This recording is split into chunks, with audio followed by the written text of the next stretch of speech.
Howdy folks, Spencer here, and today I want to go over my Infected Space Elite Torpedo Support to Build Guide. If you would like to read through the PowerPoint rather than listen to me for however long this video is going to be, then the link to it is in the description below.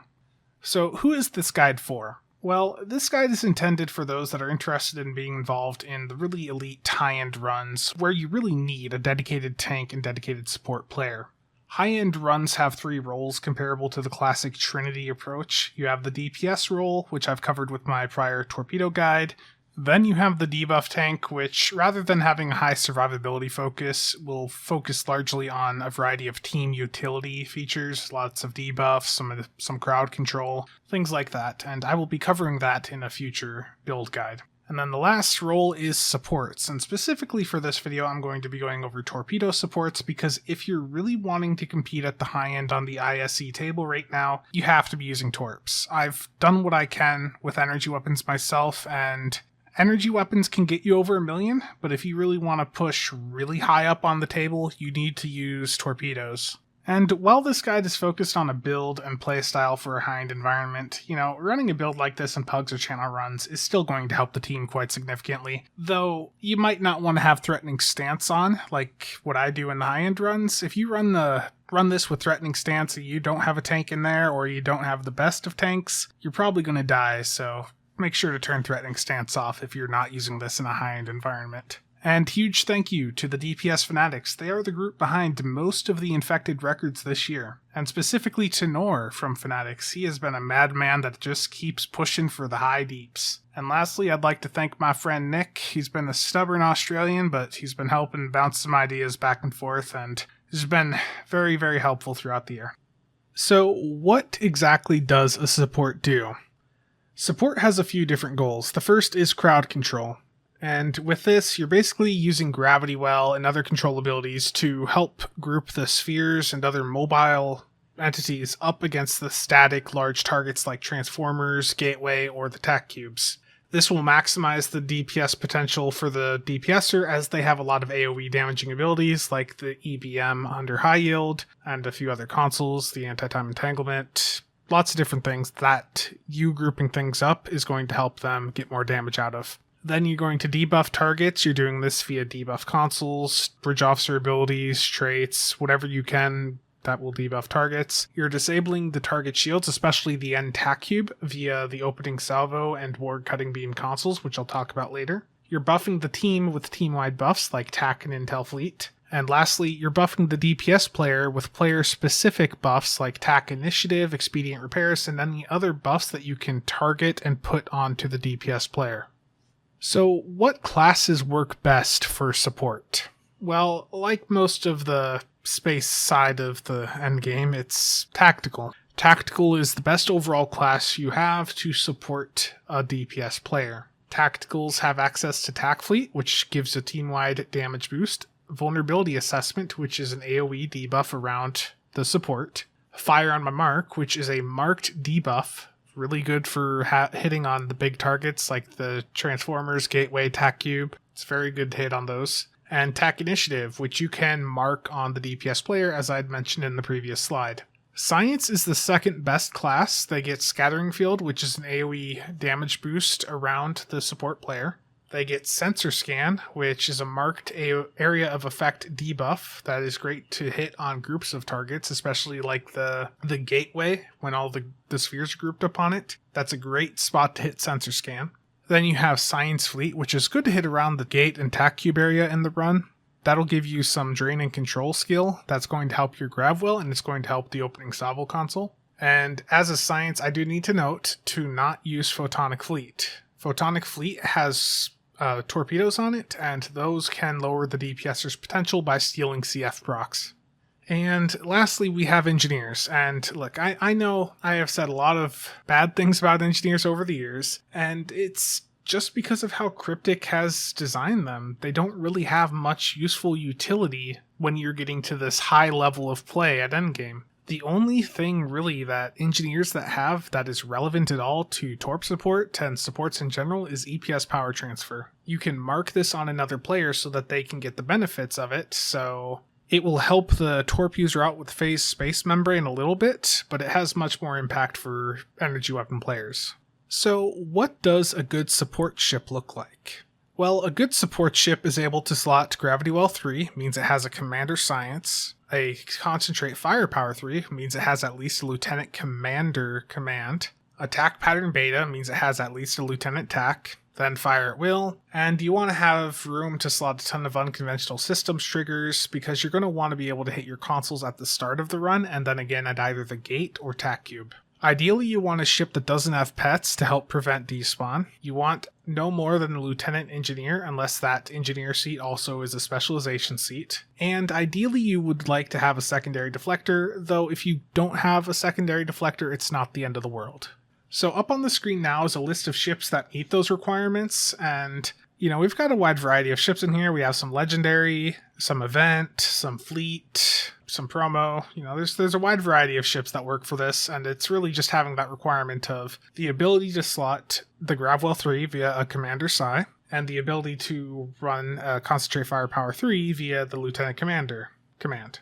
So let's take a look at the ships that are really good out of this list, because this list that I have up on the screen now has some ships that have hangar bays and things you might not want in the run. So as I've mentioned before in this video and others, at a high level, you want to minimize pets as much as possible. If you have a ton of pets in a run with a person using a meta torp build, they're going to be spamming a ton of mines, and those mines are just going to cause despawn if you have pets out on the map, so try to not use pets. It's also important to find ships that have access to as many unconventional systems triggers as possible, and as I mentioned before, this is to allow for you to hit consoles against the first group and the gate or TAC cube. And Intel or Temporal are preferred because they have really good unconventional systems triggers. So on the list here, we've got the Legendary Glenn, which is probably the best overall support ship right now. You've got the Fleet Comet, which is the Fleet Titan. That's a very good budget level support ship. The Kelvin, Einstein, and D7 are on this list because they have access to pilot, which means that they can run cold-hearted, but I'll talk about that in a few slides. The Sona Command, that was in a recent Muds bundle, and it's a fairly solid ship for this. It's got access to that Lieutenant Intel, which does give you a bit of room to have a lot of uncon procs. The United Earth Defense Force vessel could work, but that is the ship we use as the DPS, and you could make it work. It's just I don't know how good it would be compared to some of the other options. I don't think anyone's actually tried it as a support or tank yet. Now let's take a look at what bridge officer abilities to slot, and we're going to start off with science. So as I've already said a few times, Gravity Well is very important, and as such you're going to want to slot the highest rank you have available.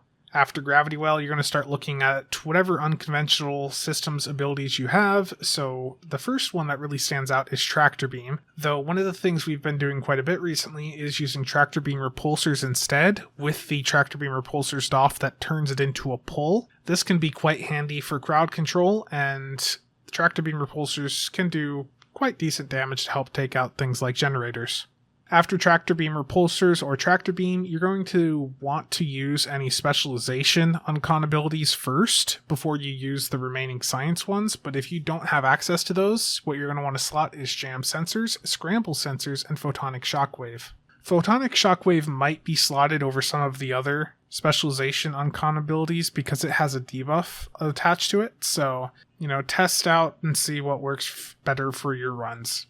And lastly, for science, be careful using structural analysis. You don't usually have room for it on runs, but if you use it, it means that nobody else on your team can use it on that target, and if a DPS player is using it as a deteriorating secondary deflector proc, then, well, you're hurting their damage potential. So just be aware of what your teammates are running, and if you do decide to run it, make sure that the DPS player is not.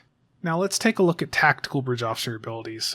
The first three abilities you're really going to want to have is Attack Pattern Beta at the highest rank possible. If you can slot an Attack Pattern Beta 2 over a FA 3, then do it. You want the debuff more than you want the damage.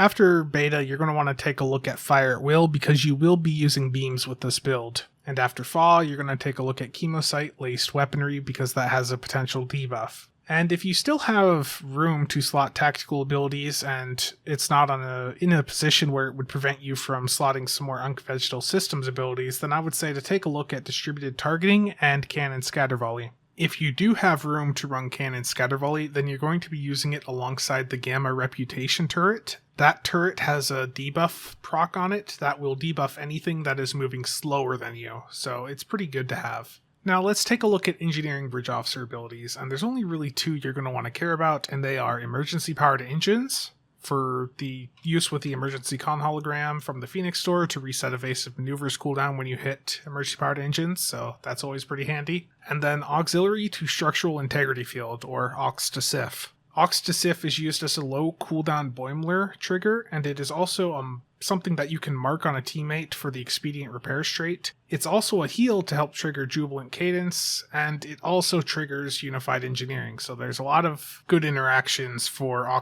to SIF and the traits you'll be running. Now let's start taking a look at some of these Specialization Bridge Officers. You're going to want to start with the command. That's the most important one here, so Concentrate Firepower 3.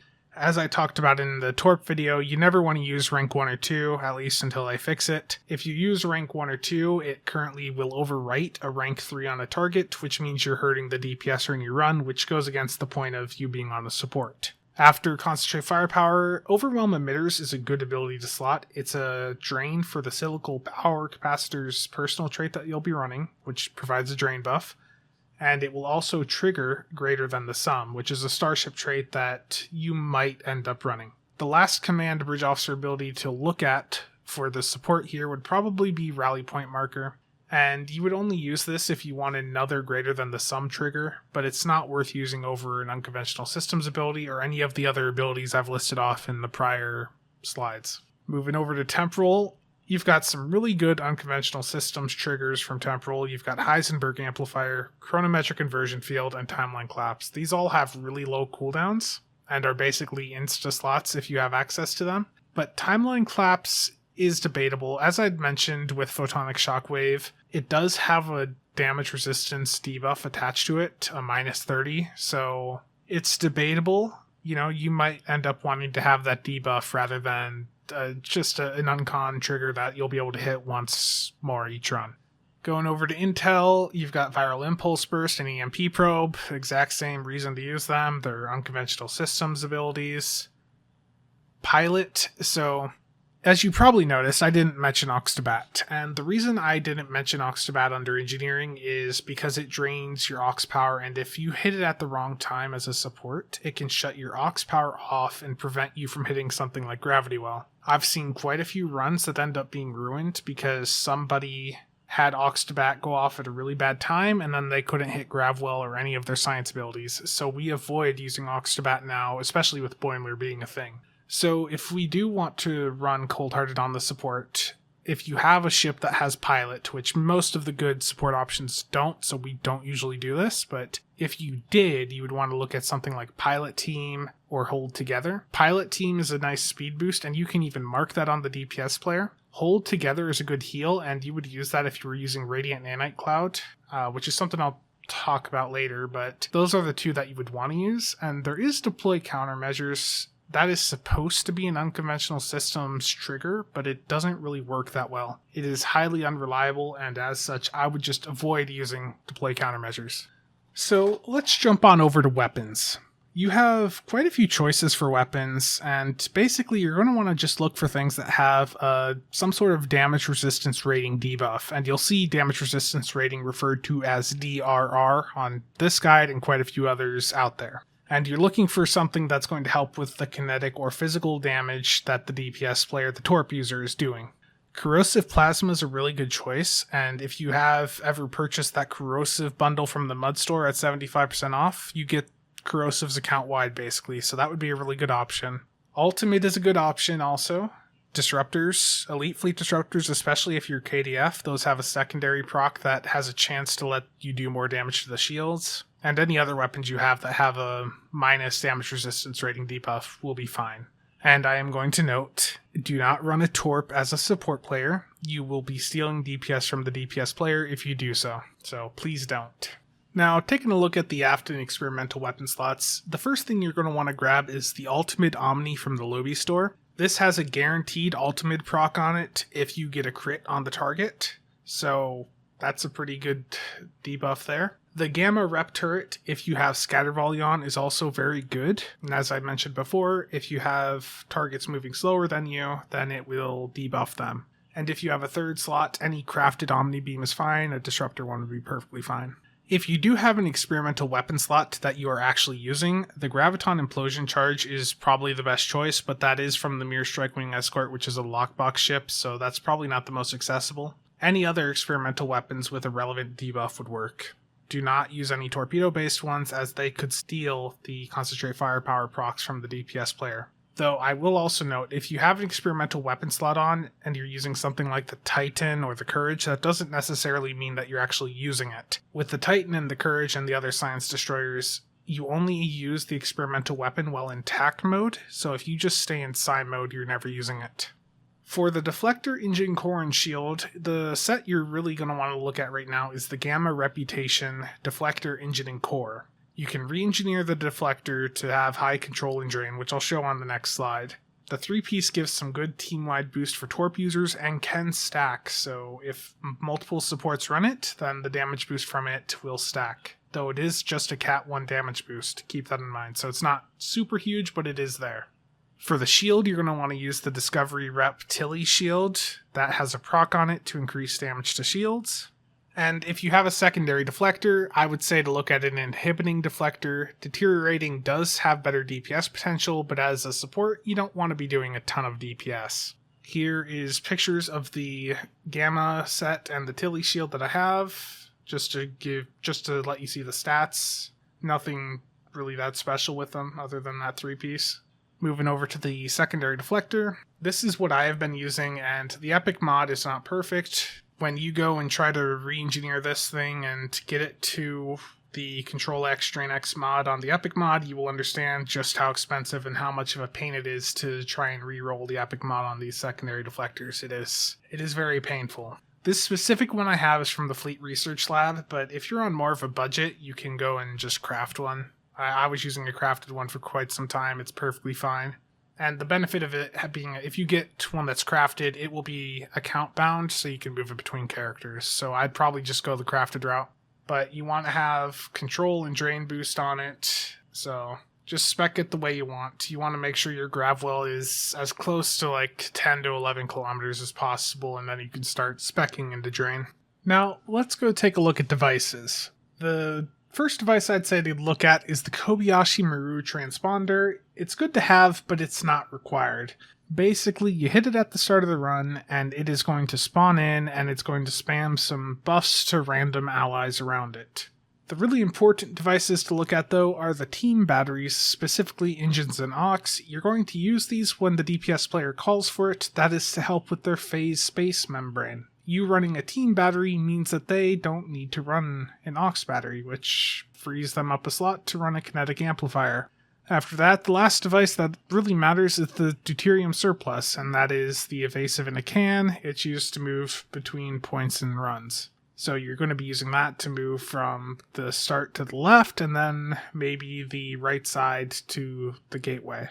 Now we're into the fun part of consoles. So the must-have consoles, there's these cheap ones at the research lab, the Fleet Research Lab, and they are the restorative particle focusers. You're going to want to grab somewhere between 4 to 6 of them that have the Drain X ×2 modifier on them. These are very cheap, as I said, very affordable.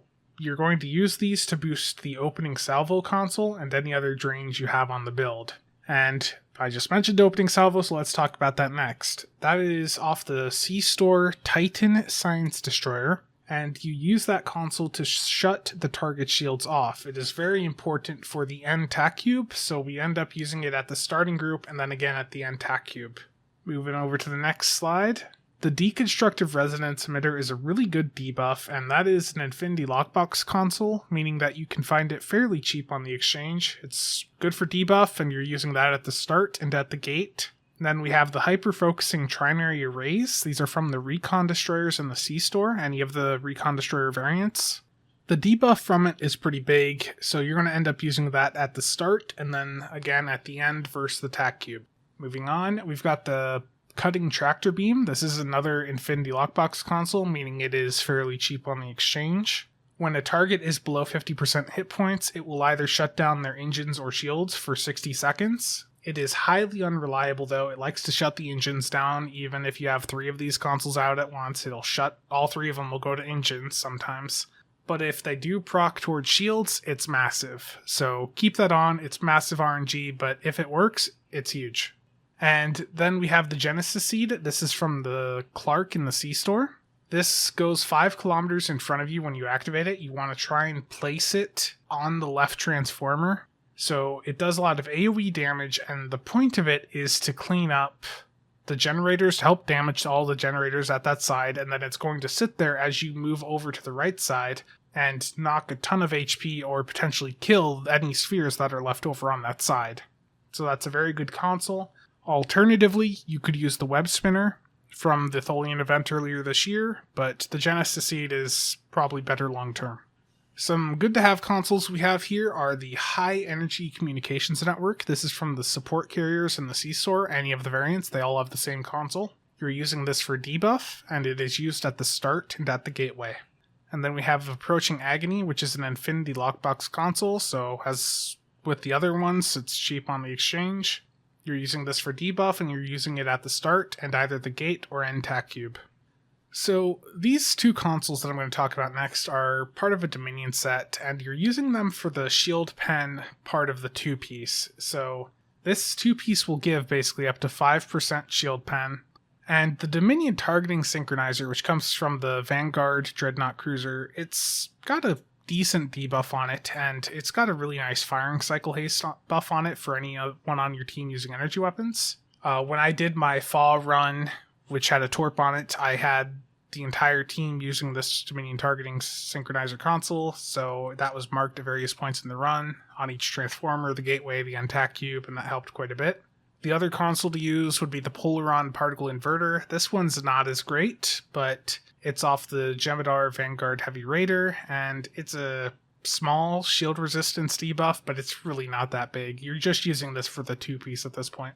And the last consoles I'm going to talk about are interphasic instability, and that's from the Phoenix store. I think it's a very rare token. You're using that for debuff, and you're going to use it at the start and gate. After that, if you have any other AoE debuffing consoles, go ahead and slot them. There are some more premium ones, like the one from the Saturn, but it's not worth going out and buying these consoles unless you're a whale. So stick with the cheap stuff that I've mentioned already. It's all fairly accessible, or it's off C-Store ships, which is even better. Let's take a look at skill trees now. So as with any meta build, basically, especially for DPS, it's going to be attack ult. The Psi ult is outdated, and the Inj ult, I don't think the Engineering Ultimate has ever really been good. You're going to want to max out your control and drain to help the Gravwell and Opening Salvo and any other science abilities you have on, and a full 27 points in attack. So yeah, a lot of these skill trees, DPS, support, tank, they all look very familiar because that 27 points in attack is just so good.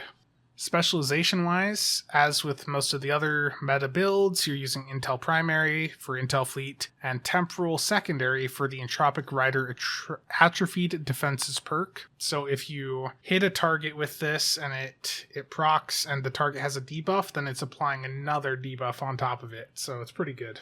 Now let's shift over and take a look at traits. We're going to start off with the personal traits. So Silical Power Capacitors, that's going to be triggered by the Overwhelm Emitters command ability I mentioned before. That's going to give you plus 50 Drain X. Expedient Repairs is the trait here that you will be able to drop first if anything new comes out. But when you heal an ally, it is going to give them a very minor 20% damage boost. This is a Cat 1 boost, so to put this into a layman's term, it's half attack console worth of damage boost for 5 seconds. So it's there, but it's not huge. Fragment of an AI tech is giving you some control expertise. Intelligent Agent Attaché is giving you cooldown reduction on captain abilities. Invasive Control Programming is shutting down a random subsystem on a target hit by a control ability. Psychological Warfare is buffing control abilities. Blamelure is there for cooldown reduction. Unconventional Systems is there for console cooldown reduction.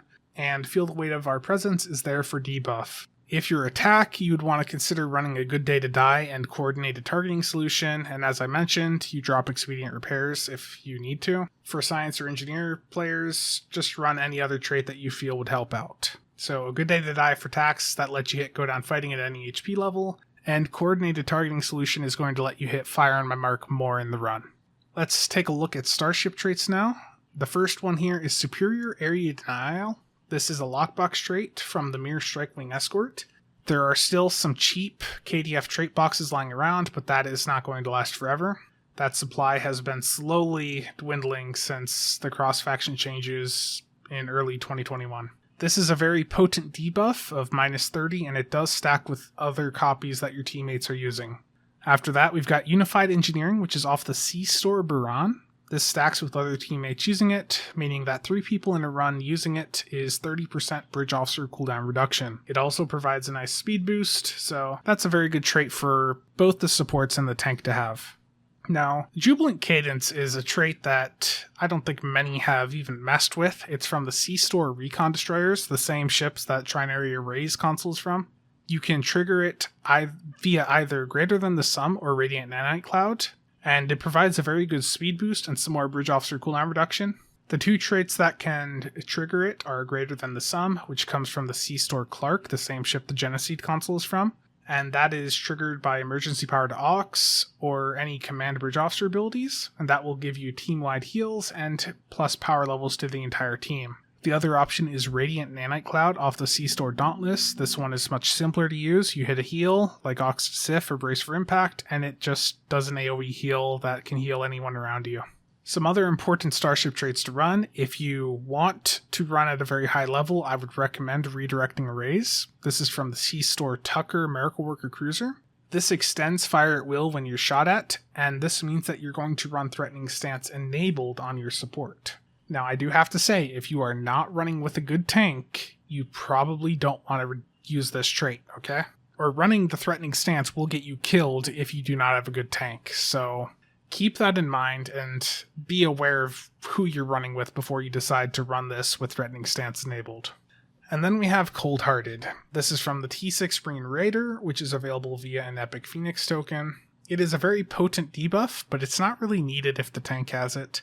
It's only worth using if you have a support ship with a pilot seating, and I would not go out of my way to find a ship with pilot seating to run this. I think it would be good if the supports could run it, but it's not a game changer right now. And just a quick note from Future Spencer, who is realizing he forgot to mention something very important while editing this. Do not use Improved Gravity Well. Improved Gravity Well just lasts too long, and if you use that at a side, it's just going to cause the spheres to stay there instead of being able to move to the center of the map. Improved Gravity Well has use cases, but you're not using it in a high-end infected run like this. If you do so, you're going to cause the side to have spheres on it still, which is going to pull the tank away to go deal with them. Having the tank pull away means that there's less debuff on the target at the end, which means that you've just lowered the DPS potential because you ran Improved Gravity Well. So please do not run Improved Gravity Well. Some other Starship Trait options. If you don't have any of the things I have listed here, just look for things you have that would provide a debuff against the targets and something that's not going to interfere with the DPS, or don't go and slot something that shoots torps out. Something that would steal the concentrate firepower procs off your teammate.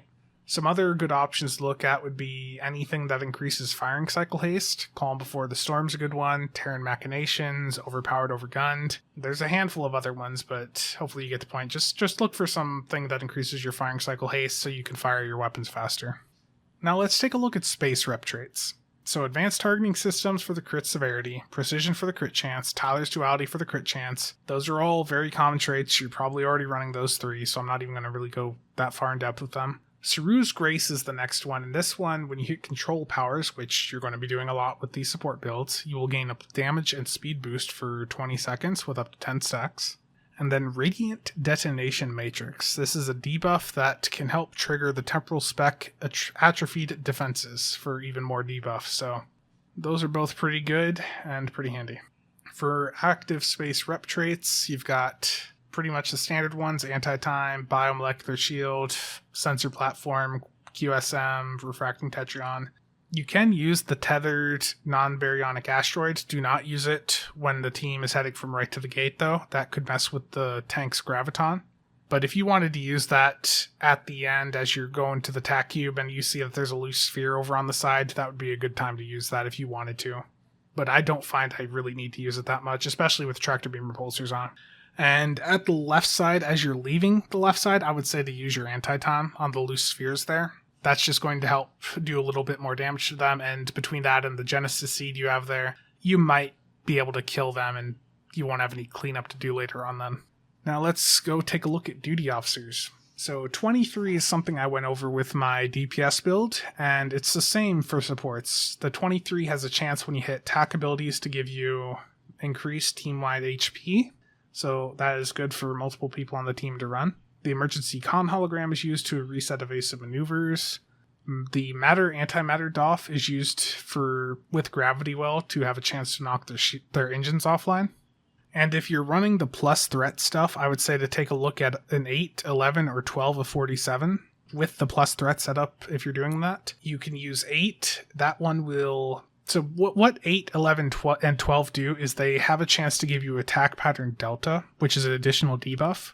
8 will trigger off of tack and command. 11 will go off of tack and temporal, and 12 will go off of tack and intel. So use whichever version you want. If you're using something like the Legendary Glen, the 11's probably going to be a much cheaper option than the 8. And if you're using something like the Sona, then 12 would probably be cheap. And I've got a picture of the command one shown on this slide. Now let's take a look at the next set of DOFs. Gragamal is used alongside tractor beam repulsors to turn it into a pull. I think that's a very good combo. It's something we used a very long time ago, and it's nice to see it come back into the meta in some form. 33, 38, or 43 of 47 can be used for cooldown reduction between Inge, Tack, or Psi and command abilities.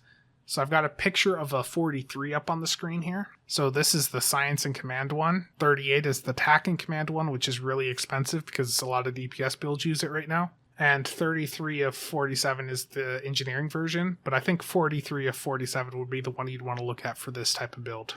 And you can run multiple of these Borg DOFs, they just increase the chance for you to get the cooldown reduction. For power levels, you're going to max out your weapons power, and then you're going to dump the rest in the shields to buff the Tilly shield proc. If you find that you're doing too much DPS, you can drop the weapon power down a little bit, but don't go too far down. I probably wouldn't go below about 65, 70. You don't have emergency power to weapons on, so if you go too low, your weapons are going to shut off. And on this slide, I've got a little bit going over the strategy of what you might want to hit and where in the run. What I'm going to do now is I'm going to go to a live recording of me just doing a walkthrough of a run that I did just earlier tonight.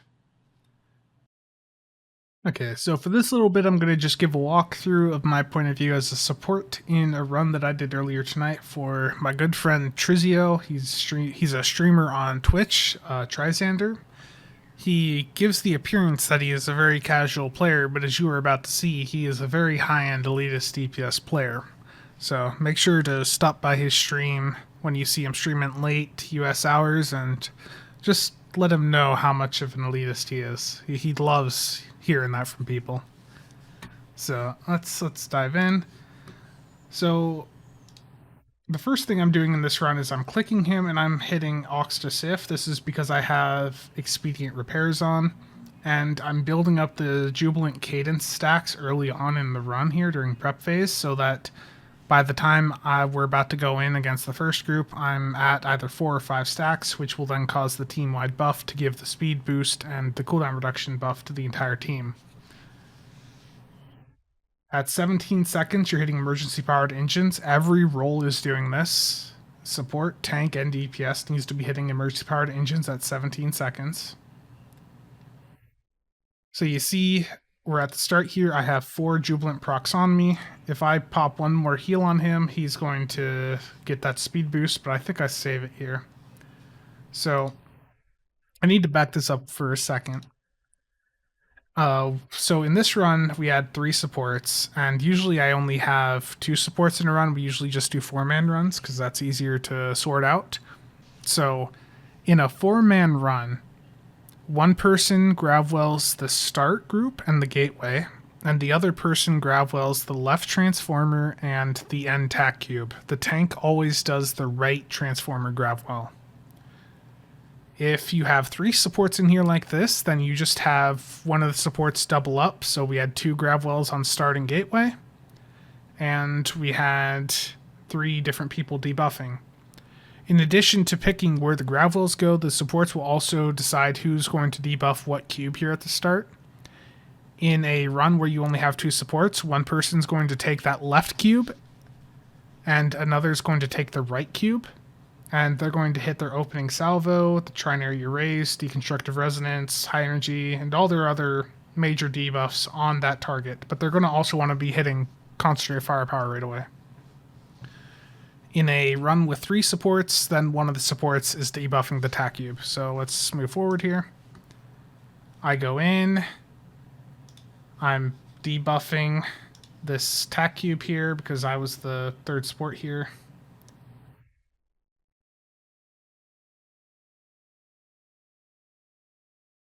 Just going in, we got the gravwells down, and then we use deuterium to get over to the left side.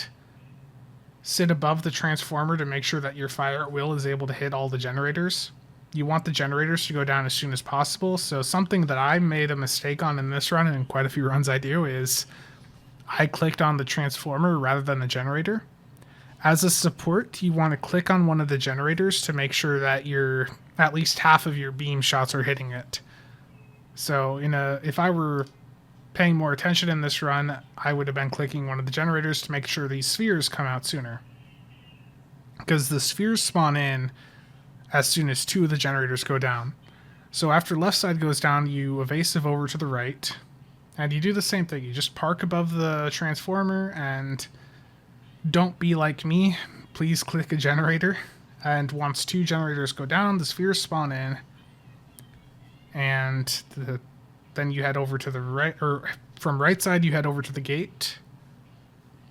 You're putting down your gravwell. Some people hit quantum singularity manipulation there. I don't think it's needed, but my gravwell is already sitting at like 11 kilometers, so if you have a really weak gravwell, hit quantum singularity manipulation. I think, now something I messed up on, for me, being I don't need quantum singularity manipulation at the gateway, I should have hit it here at the tack cube before hitting my opening salvo, because that would have given opening salvo just a little bit more oomph. When you see the gateway getting down around, like when you see the gateway's just about to die, like right around 30% there, you saw that I swapped off of it to target the tack cube. And that is because you want to get your opening salvo down around that point. You want to make sure one person's hitting it early on like I just did, and then another person is hitting it about 10 to 15 seconds later. You don't want to have both or all the opening salvos go to the target at the same time. You want to split them up a little bit, because any effects from them are just going to be for the duration they're up. So like mine has a 15-second duration, I think it was, or something like that. So if someone else hits theirs, we're not getting 30 seconds out of it. We're only getting, 15 seconds. So if I hit mine, like I did here, where I left the gate at 30% and went and hit it on the tack cube, it's down for 15 seconds. If someone then hits theirs 10 to 15 seconds later, it's going to be down for another 10 to 15 seconds after that. So just being careful with your opening salvos and all that will be very beneficial. When the DPS player calls for you to hit an Oxbat, you do that in the run too. So I've done that at the end tack cube here. And then you just keep tossing all your debuffs on the tack cube. And there we go. That was a run for Triz from my point of view as a support. Hopefully that was a good enough breakdown for y'all. And that was Triz there doing just under 1.5 million. He claims that he's a filthy casual, but I think this number shows otherwise. So that wraps up this live portion. Let's jump back into the nice Audacity recorded area. And to wrap up this video, I have an example of my current Legendary Glen build up on the screen. One thing that I've been testing is the Terran Disruptor Beam Array on it. I'm not sure if I'm going to stick with it, but it's just been something I've been messing around with. but the rest of the build is there, so if you want to clone that exactly, it'll work perfectly fine.